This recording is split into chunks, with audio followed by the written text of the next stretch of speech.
Появление в их жизни электричества жители поселка Басит у реки Бартанг в высокогорьях Памира празднуют ночью. При свете лампочек накаливания они поют национальные песни и танцуют. Электричество впервые с основания кишлака здесь появилось только 2 недели назад, благодаря швейцарскому кинематографисту Роману Бруксу. Каждый день, где-то по 3-5 часов, люди собирали дерево или другое топливо, что угодно. Еще я видел, как люди сжигали собственные хлева, потому что так холодно зимой, и другого топлива не оставалось. И я сказал, мы должны что-то сделать. Мысль о строительстве мини-ГЭС пришла Роману 5 лет назад, когда он снимал свой дипломный проект в этом кишлаке и увидел, в каких тяжелых условиях живет местное население. Вернувшись на родину, молодой режиссер стал собирать пожертвования для строительства ГЭС. Всего удалось скопить $250 тысяч.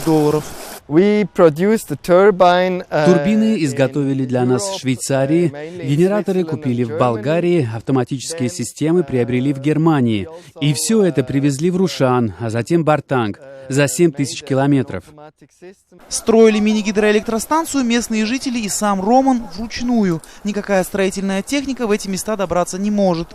Местные власти помогли с фундаментом, а оборудование устанавливали специалисты из Швейцарии. По словам Романа, работы шли так тяжело, что он несколько раз хотел бросить это дело, но все же ГЭС достроили. Конечно, вырабатываемая электроэнергия не используется в полном объеме, потому что пользователей мало. Поэтому мы сейчас собираем деньги, чтобы подключить к этой гидроэлектростанции ближайший к поселку Басит кишлак. Мощность ГЭС 375 киловатт в час, а на 100 домов в кишлаке Басит достаточно и 100. Поэтому Роман планирует подключить к линии еще несколько кишлаков. Правда, пока на это денег нет, но Роман говорит, что это дело решаемое, причем в ближайшее время.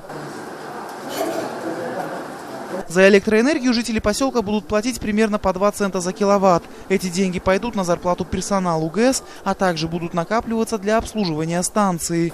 Так как гидроэлектростанция оснащена новейшим и качественным оборудованием, служить людям она будет долгие годы. Анушерон Арипов, Насим Исамов. Настоящее время. Таджикистан.